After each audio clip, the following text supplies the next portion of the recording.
샬롬. 다 함께 사도신경 하심으로 금요일 새벽기도 드리겠습니다. 나는 전능하신 아버지 하나님, 천지의 창조주를 믿습니다. 나는 그의 유일하신 아들, 우리 주 예수 그리스도를 믿습니다. 그는 성령으로 잉태되어 동정녀 마리아에게서 나시고 본디오 빌라도에게 고난을 받아 십자가에 못 박혀 죽으시고 장사된 지 사흘 만에 죽은 자 가운데서 다시 살아나셨으며 하늘에 오르시어 전능하신 아버지 하나님 우편에 앉아 계시다가 거기로부터 살아있는 자와 죽은 자를 심판하러 오십니다.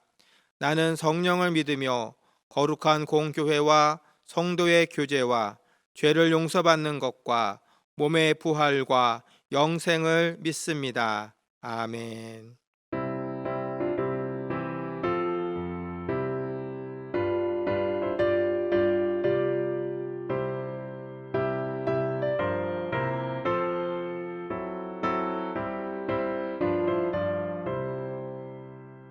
주 예수 크신 사랑 늘 말해주시오. 나 항상 듣던 말씀 또 들려주시오.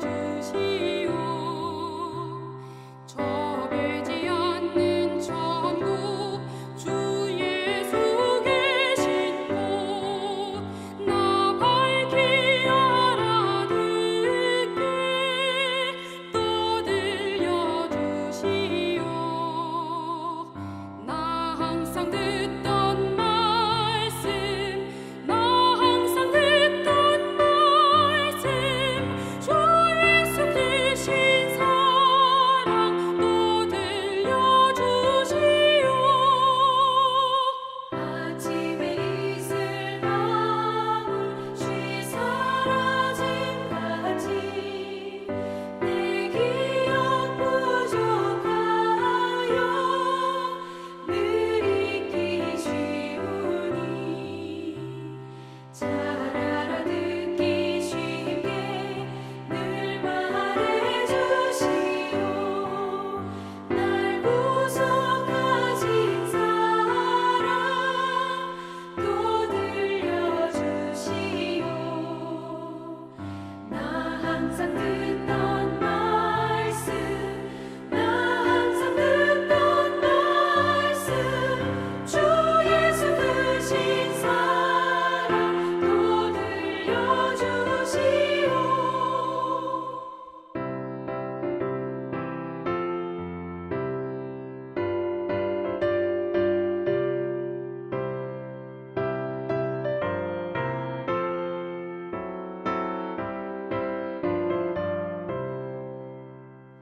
주 예수 나를 위해 이 세상 오셔서 날 구속하신 은혜 말하여 주시오.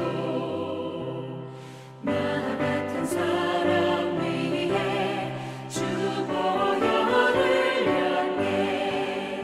이 복스러운 말씀 또 들려주시오. 나 항상 듣던 말씀 나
오늘 아침 우리에게 주시는 하나님의 말씀은 신약성경 디모데전서 1장 8절에서 11절의 말씀입니다. 그러나 율법은 사람이 그것을 적법하게만 쓰면 선한 것임을 우리는 아노라. 알 것은 이것이니 율법은 옳은 사람을 위하여 세운 것이 아니요 오직 불법한 자와 복종하지 아니하는 자와 경건하지 아니한 자와 죄인과 거룩하지 아니한 자와 망령된 자와 아버지를 죽이는 자와 어머니를 죽이는 자와 살인하는 자며 음행하는 자와 남색하는 자와 인신매매를 하는 자와 거짓말하는 자와 거짓 맹세하는 자와 기타 바른 교훈을 거스르는 자를 위함이니 이 교훈은 내게 맡기신 바 복되신 하나님의 영광의 복음을 따름이니라. 아멘. 샬롬. 오늘도 말씀의 빛이 여러분의 삶을 비추어 생명의 길에서 떠나지 않기를 주님의 이름으로 축복합니다. 어제는 복음의 목적에서 벗어나 그릇된 생각으로 율법 선생이 되려는 자들로 인해 교회 안에 쓸데없는 변론과 분열이 생길 수 있음에 대해서 살펴보았습니다. 그러면서 우리 삶과 교회를 흔드는 헛된 지식과 분열을 막기 위해서는 진리의 말씀을 붙들고 늘 깨어 있어야 하며 주의 사랑으로 악을 이겨야 한다고 했습니다. 이어지는 오늘 볼 말씀 8절에서 바울은 율법은 사람이 그것을 적법하게만 쓰면 선한 것이다 라고 말합니다. 9절에서는 율법은 옳은 사람을 위하여 세운 것이 아니다라고 하지요. 무슨 말입니까? 율법도 복음을 위해 쓸모가 있다라고 하는 것입니다. 하나님은 복음을 통해 구원의 문을 열어주셨지만 이전까지 신앙을 지켜주었던 율법을 무시하라고 하시지 않았습니다. 복음의 수호자였던 바울도 로마서 7장 12절에서 율법은 거룩하며 계명도 거룩하고 의롭고 선하다고 하였습니다. 또한 로마서 13장 10절에서는 사랑은 율법의 완성이라고 하였습니다. 예수님도 마태복음 5장 17절에서 내가 율법이나 예언자들의 말을 폐하러 온 줄로 생각하지 말라. 폐하러 온 것이 아니라 완성하러 왔다고 하셨습니다. 이러한 말씀들이 전하고자 하는 것이 무엇입니까? 율법도 복음을 위한 목적이 있고 선한 기능이 있다는 것입니다. 여기서 중요한 것은 율법주의와 율법의 정신을 혼동해서는 안 된다는 것입니다. 바울과 예수님이 말씀하신 것은 율법의 정신에 관한 것입니다. 율법에는 하나님의 약속이 있고 선악을 판단하는 기준이 있어서 우리로 하여금 하나님의 품 안에 거하게 하는 기능이 있습니다. 그러나 당시 유대주의자들과 바리새인들은 율법을 지켜야만 구원받을 수 있다는 율법주의에 빠져 있었습니다. 오늘을 사는 우리 가운데도 이것에 대한 혼동 때문에 율법에 매이거나 율법을 무시하는 실수를 하는 경우들이 있습니다. 예를 들어서 어떤 어른이 행동을 하는데 그것이 유치하고 어른답지 못할 때 우리는 뭐라고 이야기합니까? 애같이 행동하지 말아라, 그렇게 이야기하죠. 반면에 어른임에도 순수하고 동심 어린 진실된 행동을 하는 것을 볼 때에는 아이처럼 순수하시네요 라고 말합니다. 둘 다 아이 같다라는 말이지만 그 안에 담긴 뜻은 다르죠. 앞선 경우는 어른답지 못한 유치함에 대한 부정적인 표현이고 뒤의 경우는 어른이지만 순수함을 간직하고 있음에 대한 긍정적인 표현입니다. 율법도 그러합니다. 하나님이 은혜로 주신 똑같은 율법이지만 이 율법을 어떻게 보고 사용하느냐에 따라 구원의 도구로 착각하여 율법에 매이는 율법주의에 빠질 수도 있고 복음으로 자유케 된 우리의 생명을 보존하는 울타리로서 사랑의 율법으로 사용할 수도 있습니다. 그런 의미에서 바울은 율법은 사람이 그것을 적법하게만 쓰면 선한 것이다라고 말한 것입니다. 그렇다면 율법의 참된 기능은 무엇입니까? 종교개혁자들은 바울의 편지 속에 나타난 율법의 목적을 이해하기 위해서 많은 연구와 노력들을 했습니다. 종교개혁자들은 순서와 강조점이 조금 다르지만 율법에는 세 가지 기능이 있다고 했습니다. 첫 번째 기능은 악을 제어하는 기능입니다. 율법에는 죄가 무엇인지 분별하여 사회의 안전을 지키는 기능이 있다는 것입니다. 하나님의 법은 종교적인 기능만 있는 것이 아닙니다. 윤리적인 기능도 있어서 우리가 사는 세상을 안전하고 바르게 하는 힘이 있습니다. 두 번째 기능은 그리스도께 인도하는 기능입니다. 율법은 내가 죄인됨을 깨닫고 주님이 필요함을 알게 합니다. 하나님의 법을 캐논이라고 부르는데 규격을 재는 잣대라고 하는 뜻입니다. 이는 말씀이 진리를 분별하는 기준이 되기 때문이지요. 우리는 율법을 통해 우리의 죄성을 찾아내고 주님께 나아가 회개함으로 구원받을 기회를 얻을 수 있습니다. 율법의 세 번째 기능은 신자들의 품행을 지도하는 기능입니다. 교육적인 기능이죠. 이는 율법이 성화의 도구로서 우리를 더욱 그리스도와 가까워지도록 한다는 것입니다. 여러분, 하루를 살아가는 동안에 거울을 보시죠? 몇 번 거울을 보십니까? 거울을 보면 무엇을 발견합니까? 백설공주의 이야기에 나오는 계모처럼 너무나도 예쁜 내 모습을 발견하고 행복해만 하십니까? 그렇지 않죠. 보통은 거울을 볼 때 우리 모습의 흩어진 부분을 발견하고 그것을 고쳐 정갈한 모습을 갖출 것입니다. 율법에도 이러한 기능이 있다는 것입니다. 하나님의 법은 하나님의 뜻과 선악을 분별하게 하므로 내가 죄의 유혹에 넘어지지 않고 믿음을 지키도록 보호해주는 울타리의 기능이 있습니다. 이러한 기능 가운데 오늘 본문은 율법의 두 번째 기능에 대해서 강조하고 있습니다. 율법이 전한 이유가 죄를 깨닫게 함으로 불법에서 돌이킬 길을 찾게 하기 때문이라는 것입니다. 9절에서 바울은 말합니다. 율법은 옳은 사람, 곧 구원의 은혜 안에 사는 자들을 위한 것이 아니다. 율법은 불법한 자와 복종하지 않는 자, 곧 하나님의 은혜를 거부한 자들을 깨우치고 예수께 돌아오도록 하기 위한 것이다라고 말합니다. 주목해서 볼 것은 10절로 9절에 열거된 죄의 목록들이 십계명과 관련되어 있다는 것입니다.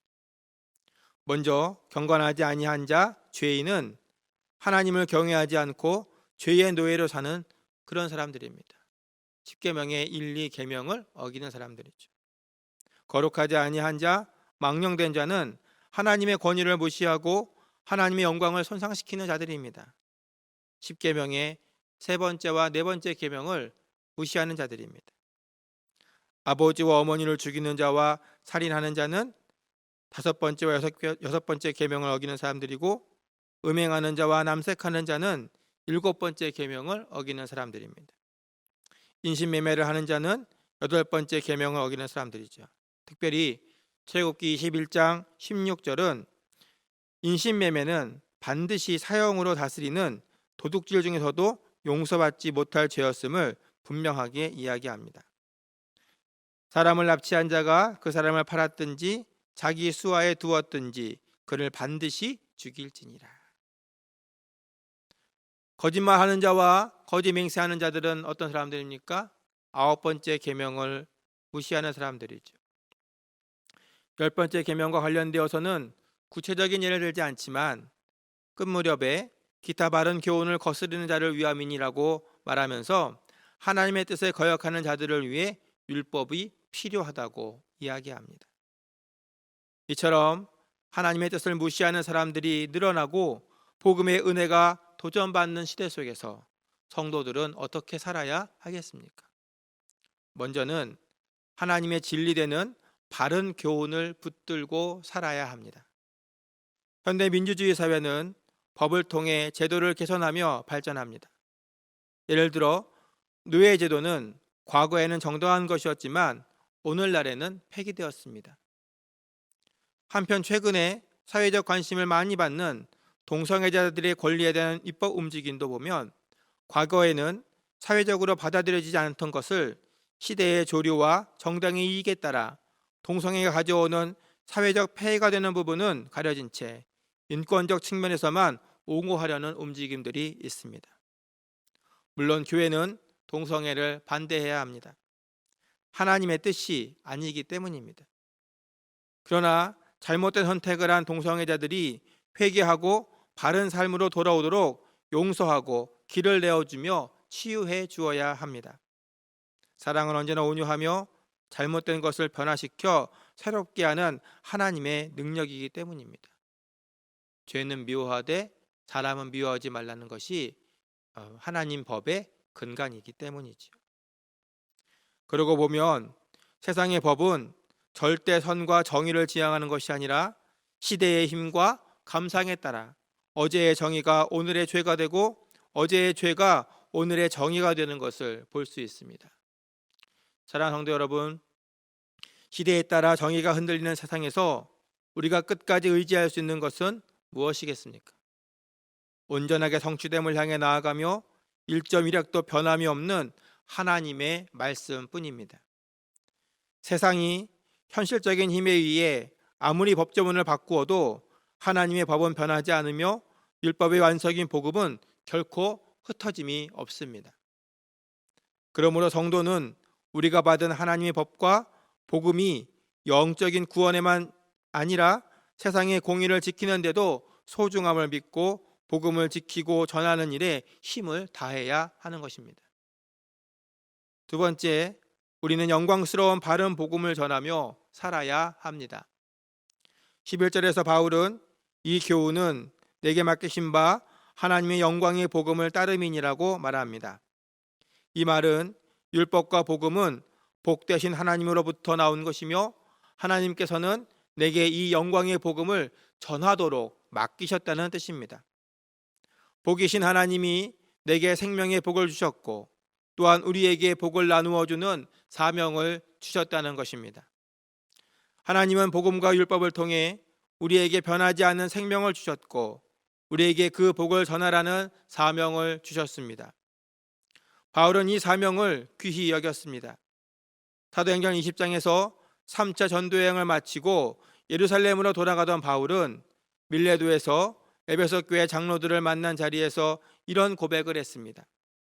오직 성령이 각성해서 내게 증언하여 결박과 환난이 나를 기다린다 하시나 내가 달려갈 길과 주 예수께 받은 사명 곧 하나님의 은혜의 복음을 증언하는 일을 마치려 하면은 나의 생명조차 조금도 귀한 것으로 여기지 아니하노라.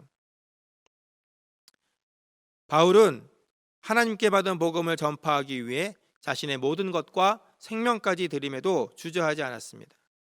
그것은 이 복음은 모든 믿는 자에게 구원을 주시는 하나님의 능력이 됨을 보았고 확신했기 때문입니다. 사랑하는 성도 여러분, 바울과 디모데에게 주신 이 귀한 사명을 하나님은 저와 여러분에게도 맡기신 줄 믿습니다. 그러므로 우리도 때를 얻든지 못 얻든지 말씀을 전파하는 일에 항상 힘써야 합니다. 박해와 고난이 있어도 끝까지 참고 가르치면서 권면해야 하는 것입니다. 이 시대는 점점 어둠이 강성해져 갈 것입니다. 그럴 때 우리 모두는 서로 의지하고 힘이 되어 복음의 불꽃을 지키고 전파하는 데 힘써야 합니다. 주님이 우리에게 생명의 복을 맡기셨기 때문입니다. 원하기는 저와 여러분은 이 생명 나눔의 귀한 사명을 소중히 여기고 충성을 다하여 마지막 날에 주실 상급과 생명의 면류관을 소망하는 복된 인생들이 되시기를 주님의 이름으로 축원합니다. 기도하겠습니다. 우리에게 생명을 주시고 복음을 전하며 축복의 지경을 넓힐 기회를 주신 하나님 감사합니다. 우리가 이 사명을 귀히 여기고 힘을 다하여 감당하게 하옵소서. 주님이 주신 생명, 주님이 주신 사명이니 연약한 나를 통해 주님이 이루어 가실 줄 믿습니다. 내게 온전한 믿음과 완전한 헌신의 마음을 주사 이 땅에서 살아가는 동안 주님 뜻 이루고 칭찬받는 인생 되게 하옵소서. 예수님의 이름으로 기도합니다. 아멘.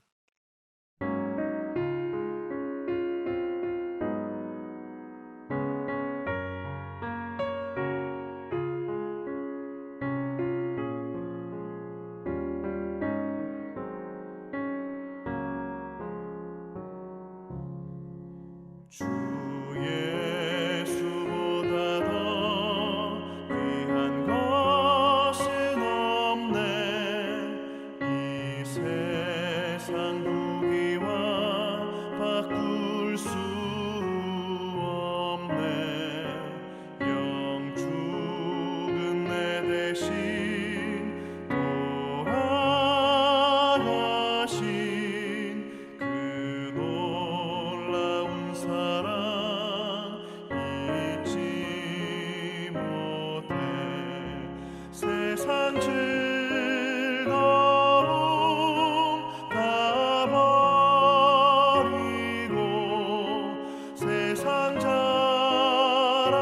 나 버렸네. 주 예수보다 더 귀한 것은 없네. 예수밖에는 없네. 주 예수보다 더 귀한 것은 없네. 이 세상 명예와 바꿀 수 없네. 이전에 즐기던 세상 일도 주 사랑하는 마음 맺지 못해. 세상 즐거움 다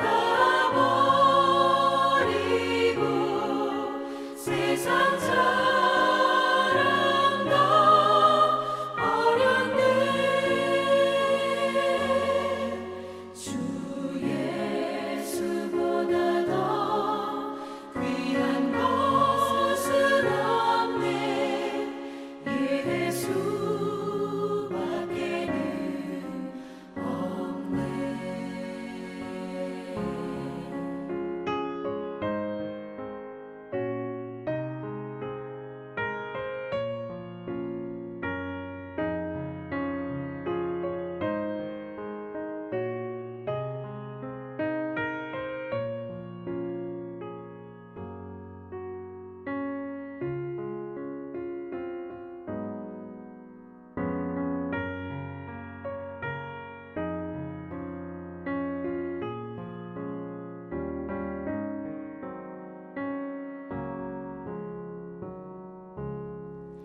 주 예수보다 더 귀한 것은 없네. 이 세상 행복과 바꿀 수 없네. 유혹과 핍박이 몰려와도 주 섬기는 내 마음 변치 않아. 세상 즐거움 다 버리고 세상 자랑 다 버렸네. 주 예수보다 더 귀한 것은 없네. 예수밖에는 없네.